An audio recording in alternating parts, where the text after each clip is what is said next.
Welcome. Welcome. Today we're going to talk about radical acceptance. Yeah. And we're going to ask some questions about, is radical acceptance really a good idea? Is it misconstrued? Can it be misused? You're listening to Magenta FM Season 3 Inner Mastery.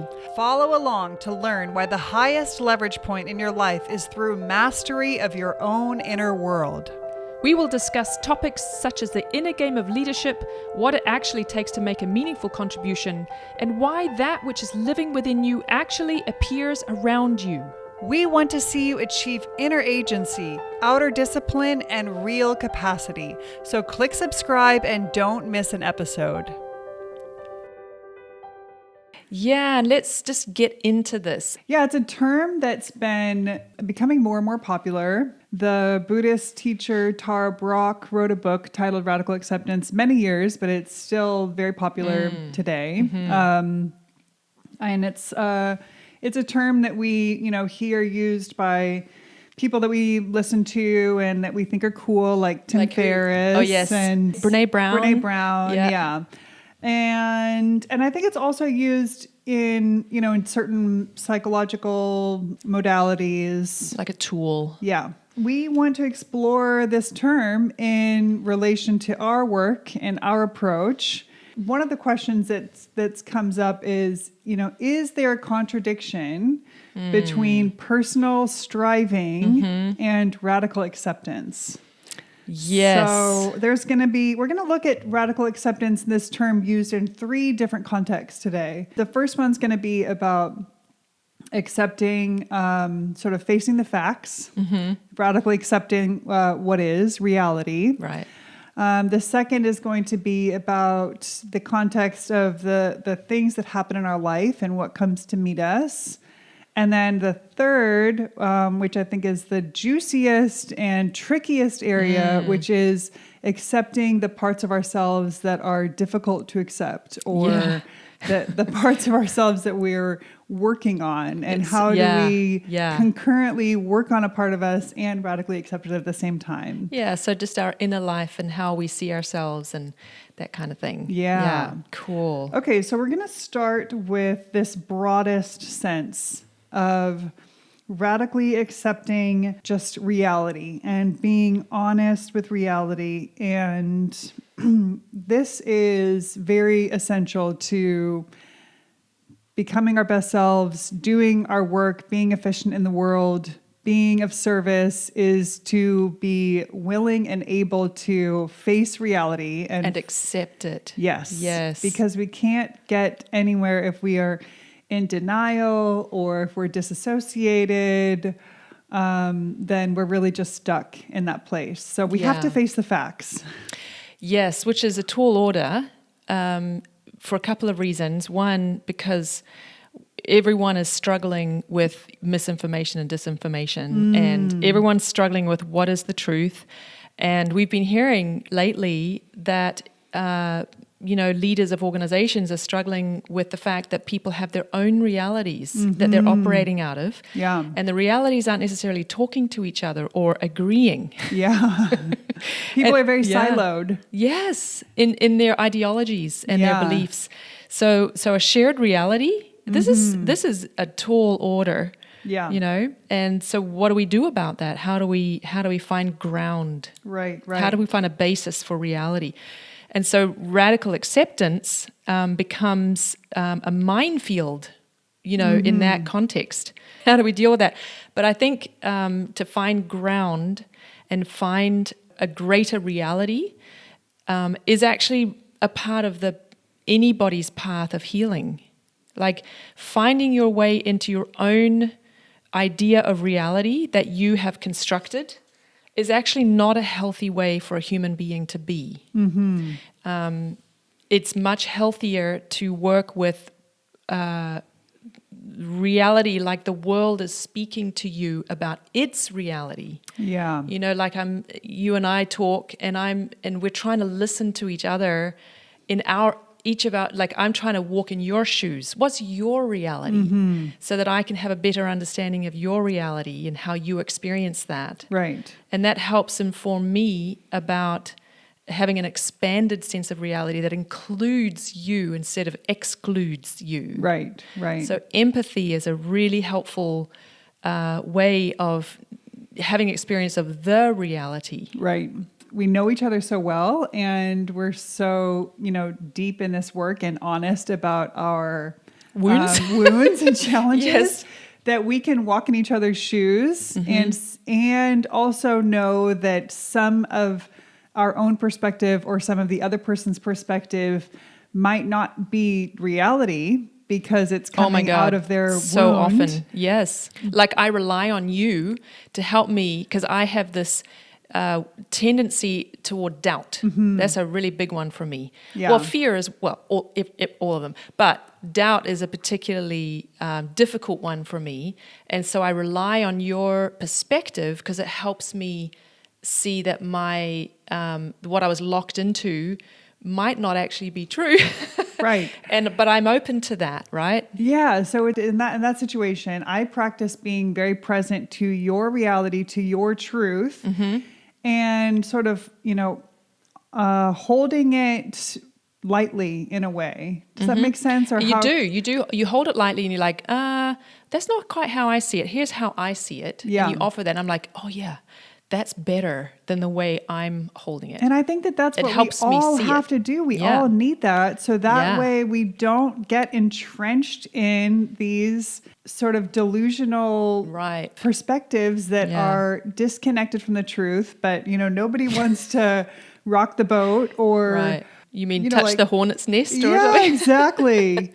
And Yeah. so you have these systems, either our nation or our world or our organizations, where people are kind of living in their own versions of reality, Right. and then people are becoming more and more separated. So Yeah, that's so we not don't want helpful.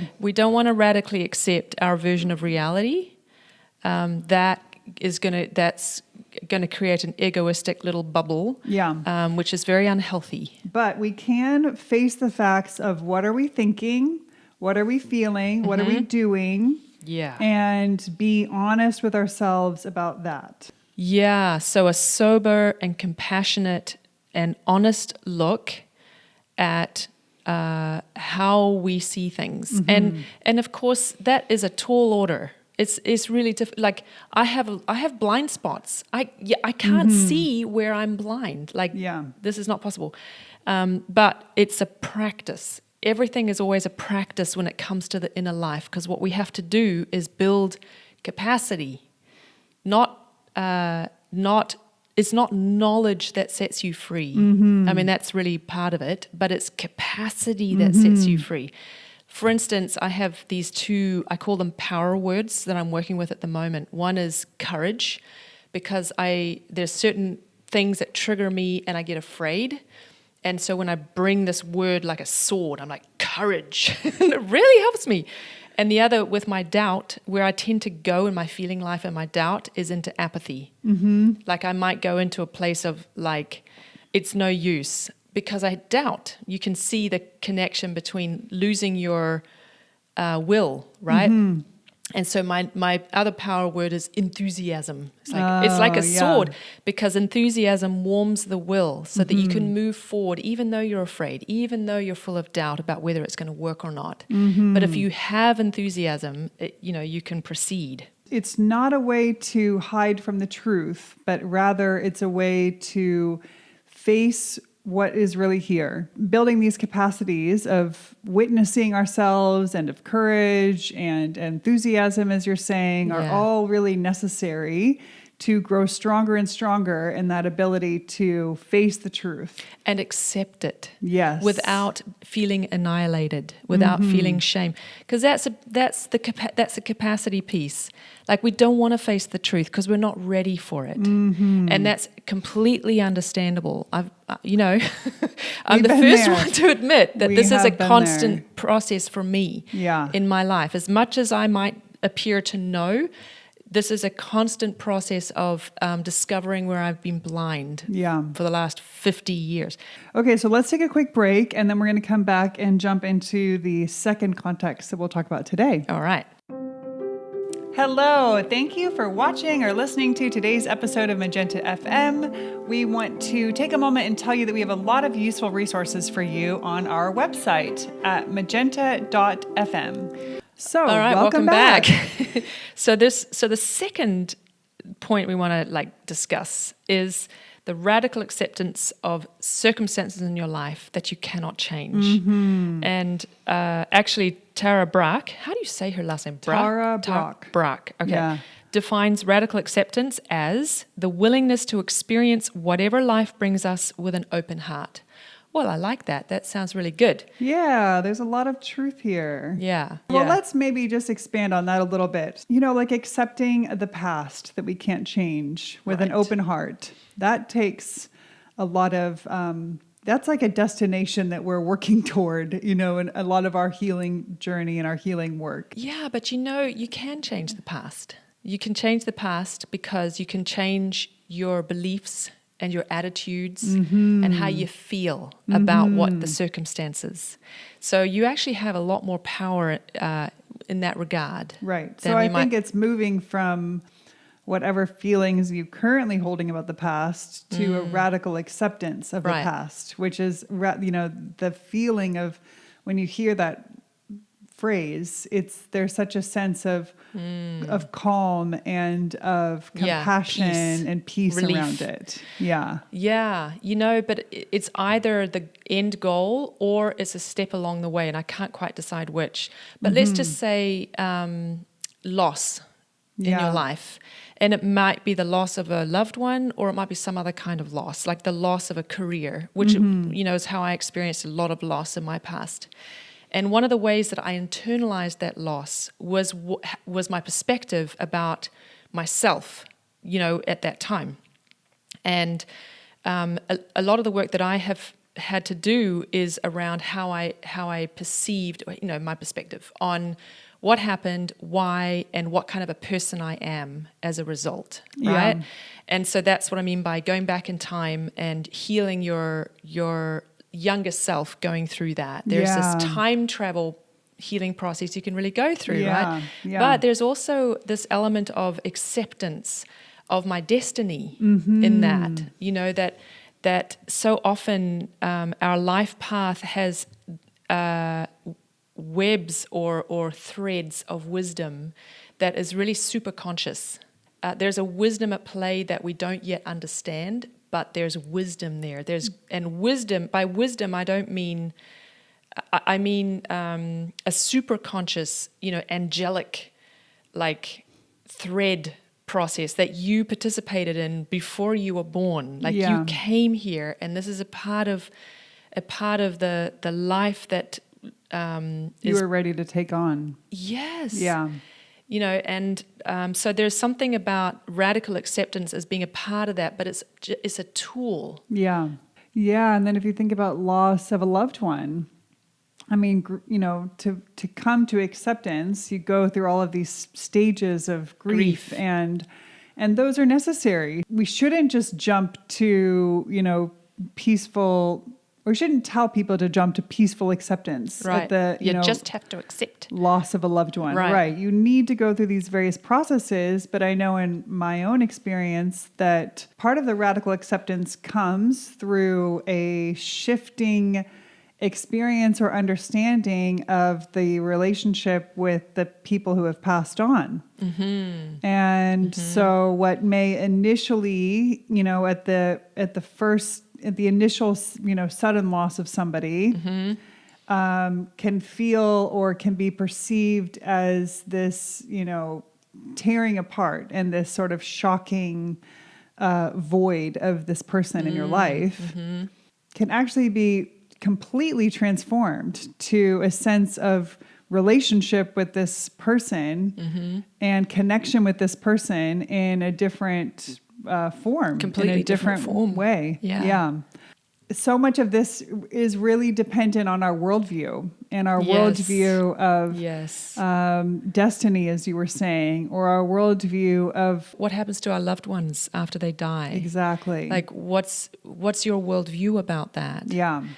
So radical acceptance of death, I would guess, I don't know, because I have a very deeply embedded spiritual worldview. And so for me, it's a bit of a no-brainer that relationships carry on, you know. Yeah. But if you don't have that, and that's not a part of your life, and someone dies, how do you radically accept Yeah. that? I don't know. Yeah, either do I. Yeah, but one thing that we do want to like drill into a bit, radically accepting the circumstances of your life that you can't change.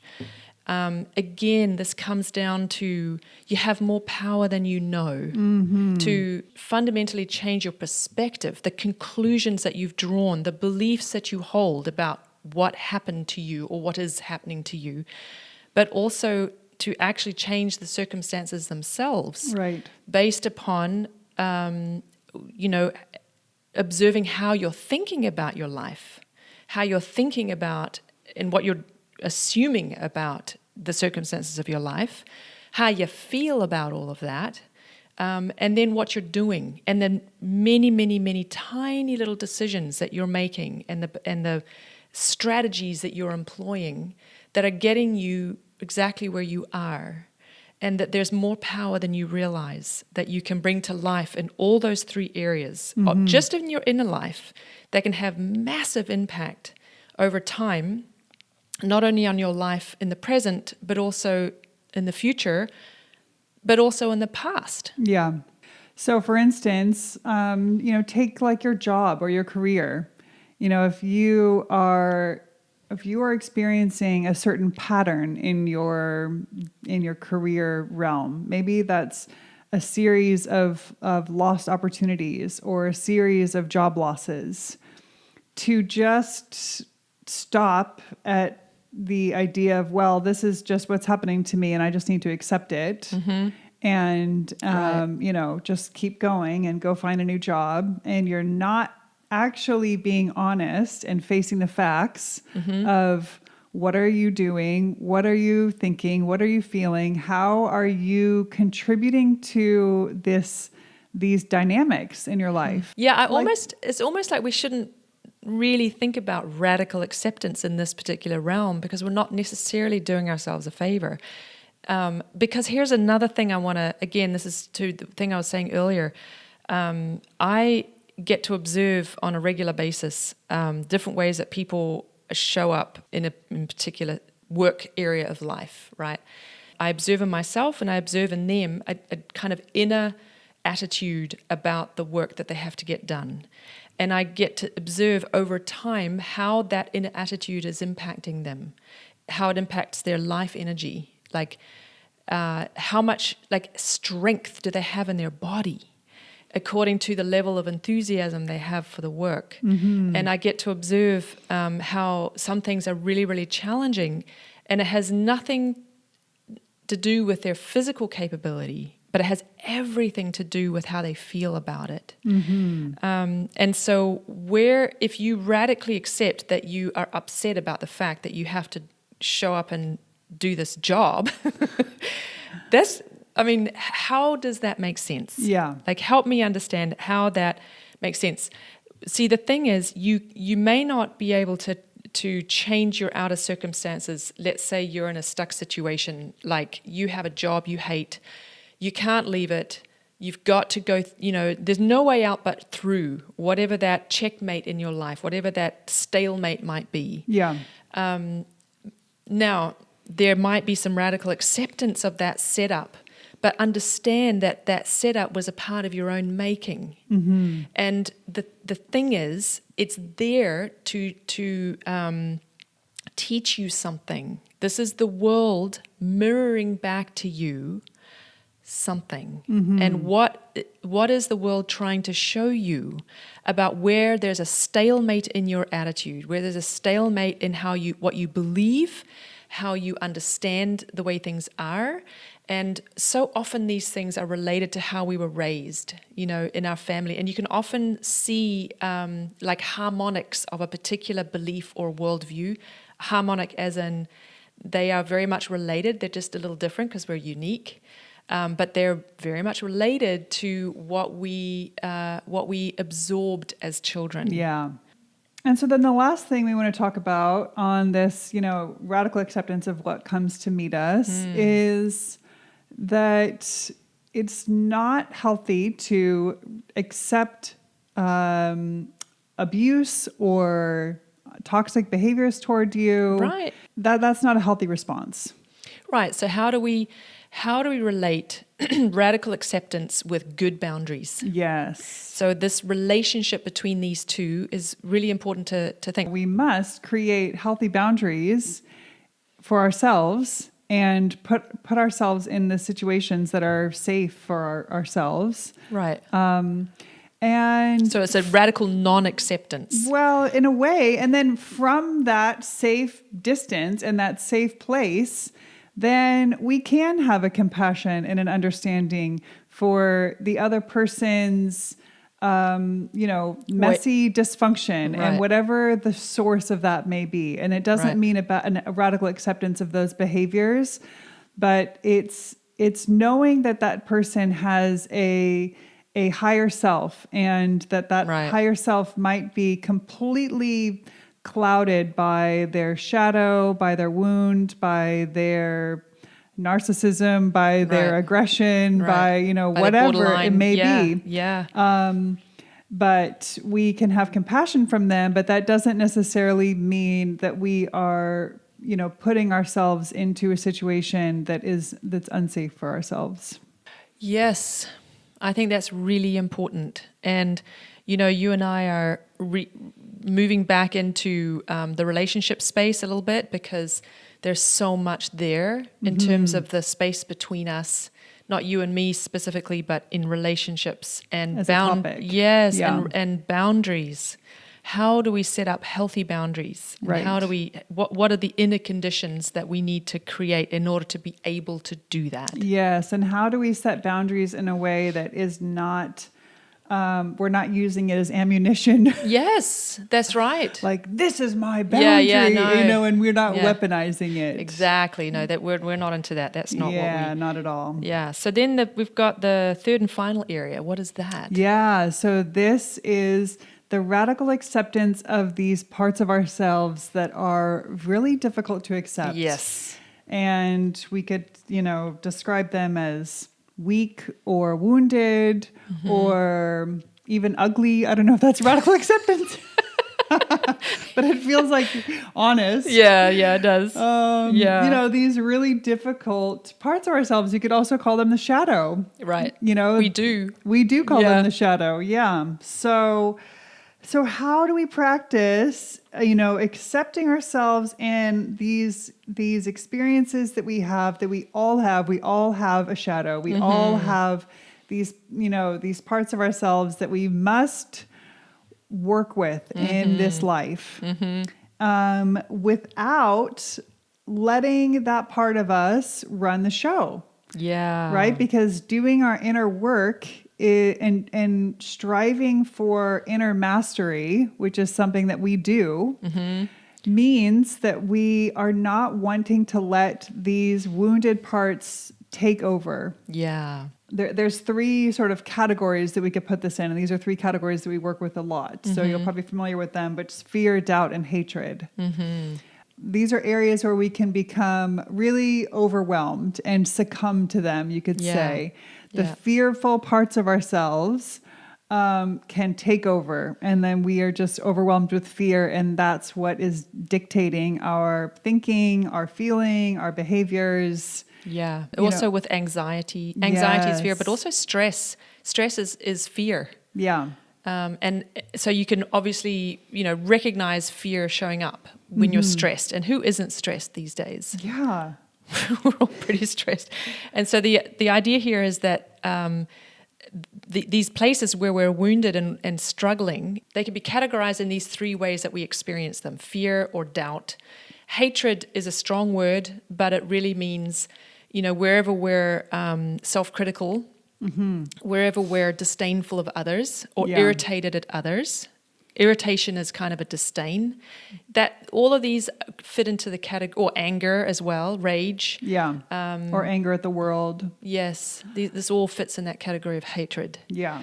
And so these three categories is how we generally experience in our feeling life our wounds and our weaknesses and our difficulties. And they can hijack, they can take over. And when we're striving for inner mastery and for living a life that is how we choose and that is aligned with our higher intentions, where we feel, sovereign from these, the grips of our shadow, it can be very tempting to want to shun or push away or ignore these parts of ourselves, that fearful voice. How do we radically accept that without letting it take over? And how do we move forward in our lives in the way that we want to without trying to sort of cut off that part of ourselves or suppress? So that's what we really want to, especially if we don't like it. If we're embarrassed or ashamed. Yeah. That's really difficult. But we're going to get there. Yeah.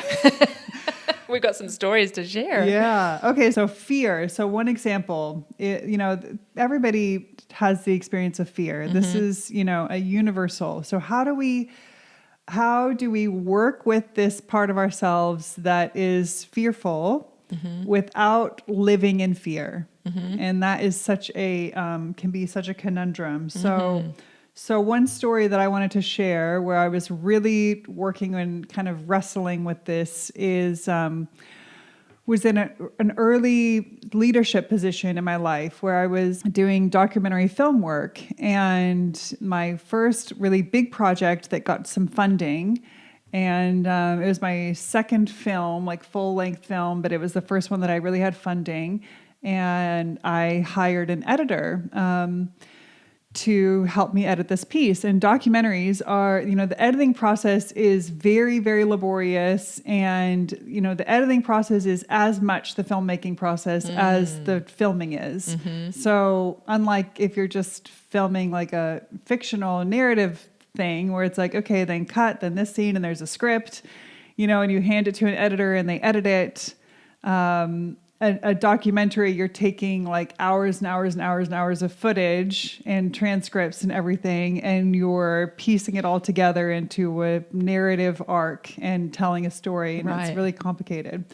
So I think I was 26, or maybe I was 27 at the time, and I found a great, really experienced editor who had done some documentary film work. He'd worked on this film about Dr. Bronner, a documentary about... Really? Yeah. Oh, that's cool. Yeah, and some other films too. And he was like over twice my age. I think he was in his 50s or early 60s. So when it came to sort of leading the process and making executive decisions, which I needed to as the director of the film, I would come up against a lot of fear of, saying the thing that isn't what this editor wanted to hear, like affirming my creative direction and sort of overriding his creative impulse, which didn't happen all the time, but it did at times. Right. And not to say that I wasn't, I was very good at being receptive to his ideas and vision. But when it came to really having this strong sense of, no, this is the direction that it needs to go, I would come up with a lot of fear to speak up to this much older, more experienced, man. Mm-hmm. And I could have made a lot of excuses. Mm-hmm. And there were times when I would slip into those, excuses of like, well, I'm a woman, or I'm young, or I'm, not being listened to, or the self-doubt voices of, do you really have the credibility to be sort of overriding this other person's judgment? And, who are you to say, no, we're not going with your idea, we're going with my idea. And it was a battle that I just had to sort of take on and really work through over the course of this film. It's not like it was, I came to one decision and it was like, okay, now the fear voice isn't going to come in again. Right. But over the course of the project, I grew stronger and stronger in my voice. Yeah. I mean, he could have been an asshole, but he wasn't. Yeah. I mean, and if it was a situation like that, then I could have, found somebody else and replaced him.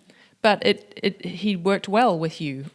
Yeah. And, there were maybe moments of grumbling or moments Right. of like Pushback or something. or irritation or rolling their eyes or whatever. And I probably did the same. And Right. you just have to, over time, we build these capacities Right, to right. let things like that roll Just off our slide, shoulders yes. and Not take it see the bigger personally. picture of Yeah. like, okay, so there was this one really, difficult, strenuous interaction where I had to drum up all this courage. And then I, wasn't super happy with the response, but then we moved on and we had a cup of coffee and then we worked the rest of the day great together. Yeah, So right. let's be truthful with, what is the nature of this work and Right. let the little hard moments, roll off and Right. keep moving with the work at hand. Yeah, I'm sort of feeling into that, this whole idea of radical acceptance. It's like, what are you radically accepting? You're accepting the truth of your fear and letting that be radically like obvious to you Yeah. without letting it take over. Yes. And what do you and the thing is, you have a choice. Not only do you have a choice because you're witnessing it, you're seeing it objectively, but you also have something else to do. Mm-hmm. And this is the thing about being hijacked. We don't yet have a choice. Mm-hmm. And that's why we succumb over and over and over again to the same damn thing. And we wonder why we let that happen, you know?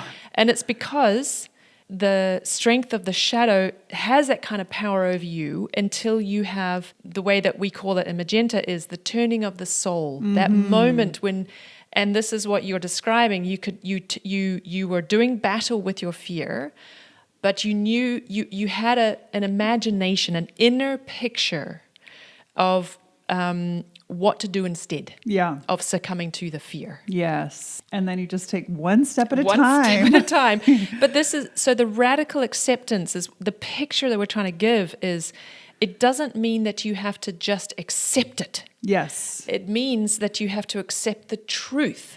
Right. That's kind of our take on this idea. Yeah, because I could have just given up. I could have just said, okay, well, let's just accept that, this is, you're really fearful, you're young and you're not good inexperienced. enough. Right. So just going to let him sort of take the reins and just throw my hands up and be resentful. Yeah, exactly. And not be as happy with the finished product and my vision, my artistic, vision and project. Yeah, and I think this is a mistake we all too often can make. Yeah. Is that we give away our power. Yeah. We give away our power. Radical acceptance is not giving away your power. Yes. It really isn't. Yeah. And can we understand how we do that? Mm-hmm. And that we mustn't do that. Yeah, so that's sort of one example of fear. Mm-hmm. And then we have this other story from your life. Example.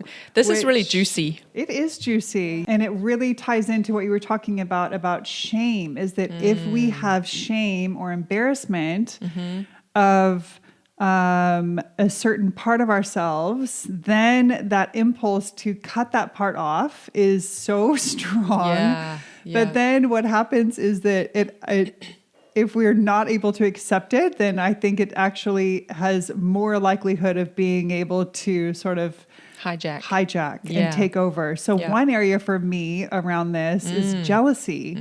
Jealousy is something that I've struggled with in every relationship that I've been in my life. And it's just been such a source of deep embarrassment and shame. Like only my closest circle would I even reveal that to historically, because it's not something that I've heard a lot of people talk about.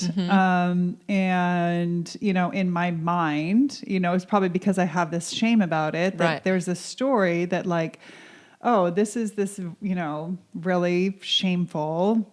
You feel shame, and so you believe it's shameful. Yeah, there's this tie-in. That's Which comes first? Thinking and the feelings. Yes. Exactly. Yeah. So when you have something that you feel very shameful of, whether it's jealousy or, maybe you're a leader and you have rage or outbursts, or there's some other thing that you deep down you find shame, you believe is shameful. Right.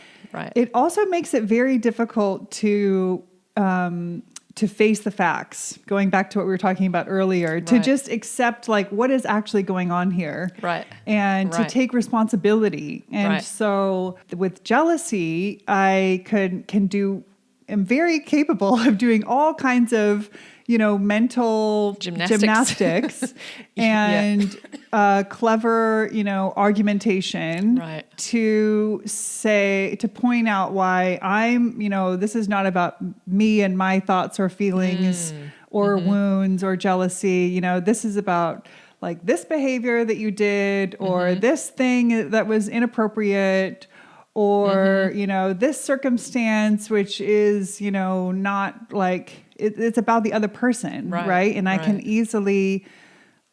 can make a very compelling argument to why it's the other person's fault that I am so triggered and feeling these terrible feelings, which in the heat of it is really difficult to even name the actual feelings that are happening when your strategy is to point the finger at the other person and to blame them. Because you don't want to feel what you feel. Yeah. Because it's so annihilating. Shame is the worst. Yes. So just facing the facts. So that was really, step one. The risk here is that we say, well, I'm just a jealous person. Right. I'm thinking of a famous opera singer who said that about herself.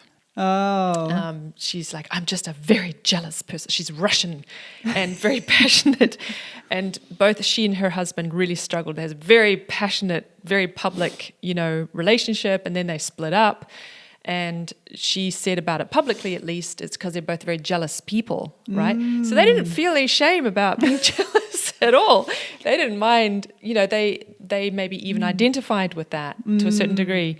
So it's not like we're not saying radically accept the fact that you're jealous, Yeah. I mean, for me, that was a step one. Right. Just to even accept that. But you're just admitting to admit it. Yeah. But then that's not the place to stop, because just to say, oh, just a jealous person, then that's staying in that same story of, oh, well, it's their fault. Right. Right. I'm just jealous because these are the circumstances. Right. And, of like, this is just how I'm experiencing these terrible circumstances in my life. But the real truth, we have to come to through a very painful and arduous she speaks from experience. Yeah, it's an excavation into like what are actually the feelings that are happening deep down in me. What are actually the beliefs? What are actually the worldview that I'm carrying that are leading me to all of these, assumptions and thoughts and feelings in response to these particular circumstances in my relationships. Right. And what's the history? What's the story? Yes, exactly. The origin story. The origin story. Yeah. Where did this come from? How, and it has to do with childhood and it has to do with loss and it has to do with trauma. And there's, all of these pieces that are painful stories that we want to avoid, instinctually. But the way to freedom is actually getting to the heart of, what is happening. And that's where you can actually have radical acceptance, not in, oh, I'm a jealous person, but oh, I can see, deep down in the recesses of my soul, this, little wounded being that is driving all of this reaction. Right. And driving, where all of these thoughts and these beliefs and this distrust for the world or this mental model about relationships and about love and how this part of me has created a model of how does love work and how do, are relationships trustworthy or not? Yeah. And am I lovable or not? Yeah, exactly.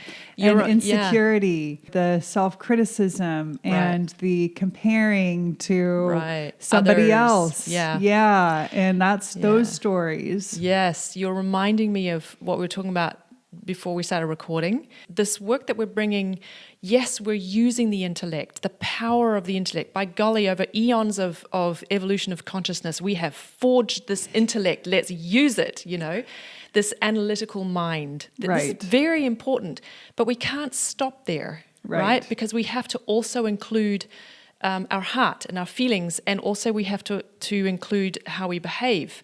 And so all of this encompasses what we call the thinking heart. Yes. This is what we're employing when we study the phenomena of the inner life. Yeah. And it's really important that we understand that what we're the tool of the intellect, the intellect is a tool of consciousness. We have to be awake. We have to use cognition in order to really understand what's going on. Yeah, so the thinking aspect of it for me in this example is getting a handle on my thinking, right? And sometimes that's like a day later, right? Yeah.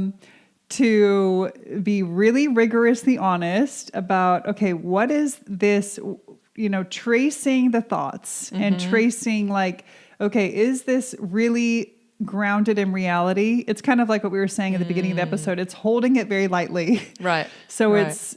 it's tracing the thoughts and where is this thinking coming from, and recognizing that it's not actually about the situation at Right. hand. It's not Right. about the present day It's at all. actually projection. Yes, that's Yes. the projection.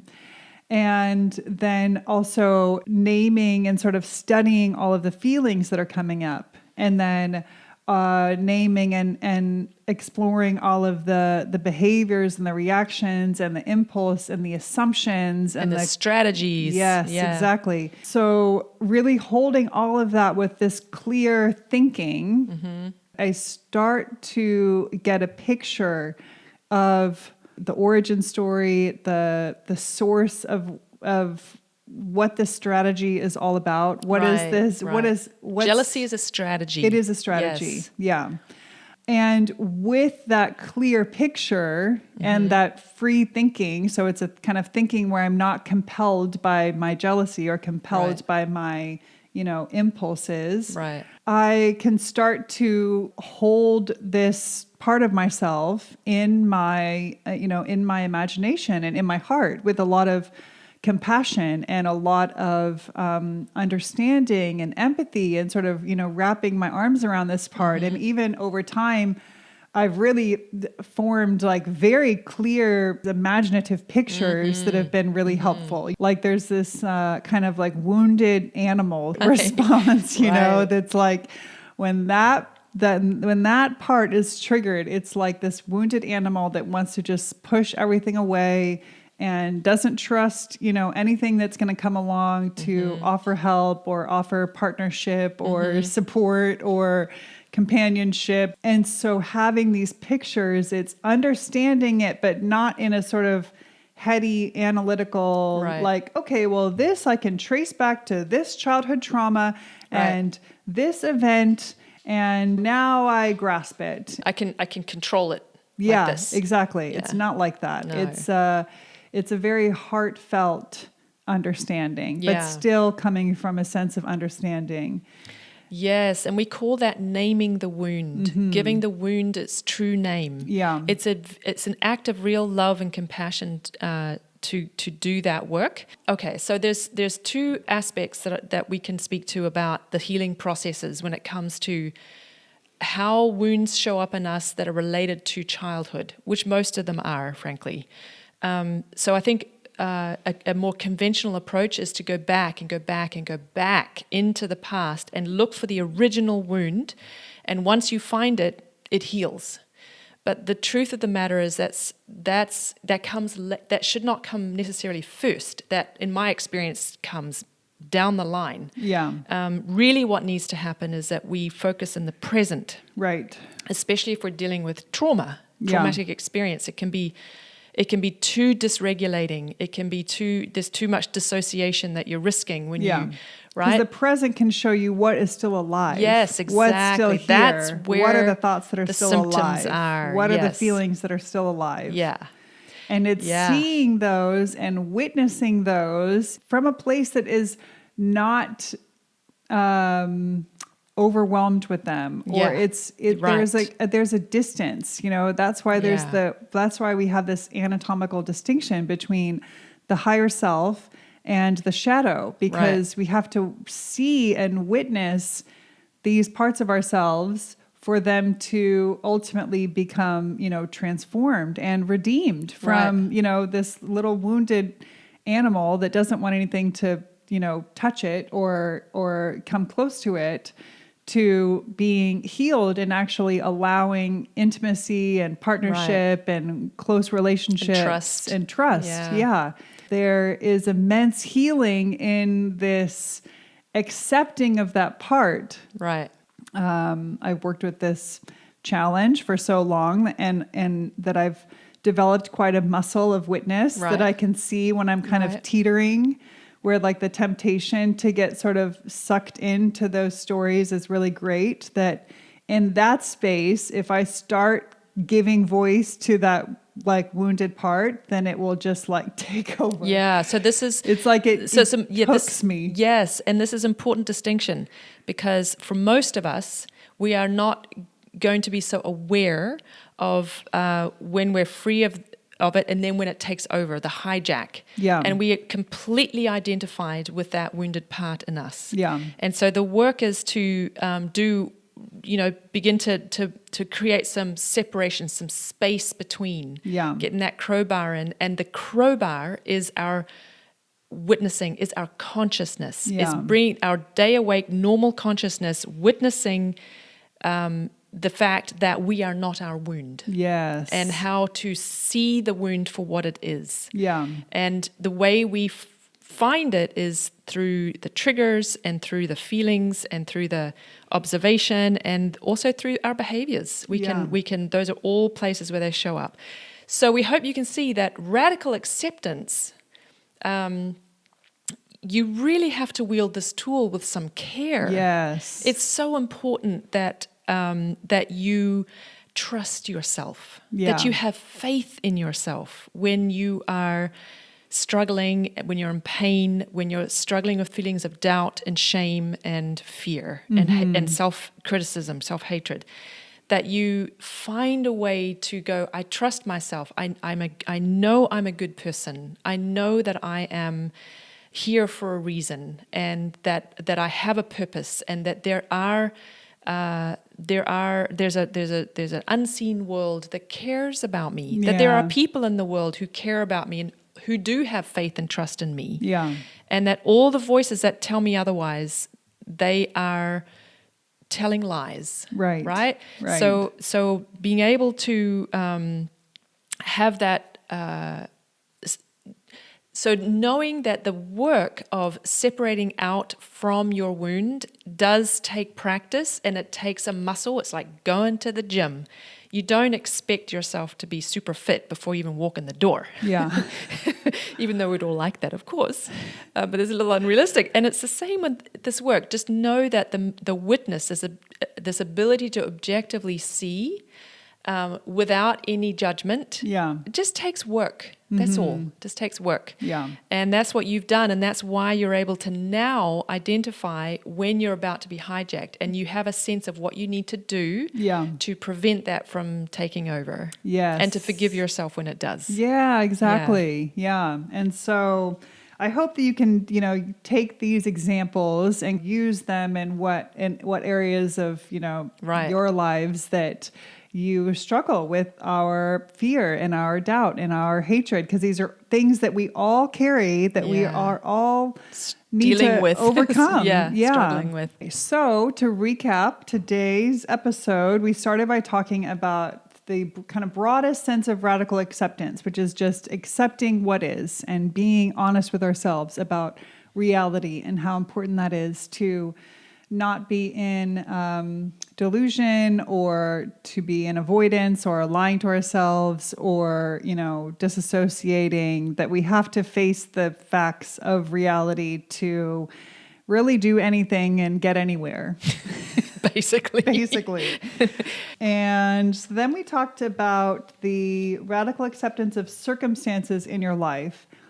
and how radical acceptance is a part of the process of working with the circumstances that come into our life, but should not just be the only gesture. And to know that the circumstances of our life can radically change, not because they change, but because of how we perceive and how we understand, and our attitude about them changes. Yeah. And we often have a lot more to do with the circumstances in our lives Yes. than we, maybe want to admit. Yeah. And that's not to say that how being in circumstances of deep trauma, like in a war zone, because I do think the karma between countries can override an individual karma. I think that happens all too often, and where lives are cut short and people are unable to fulfill their destiny. Yeah. And they have to come again and Yeah. try again.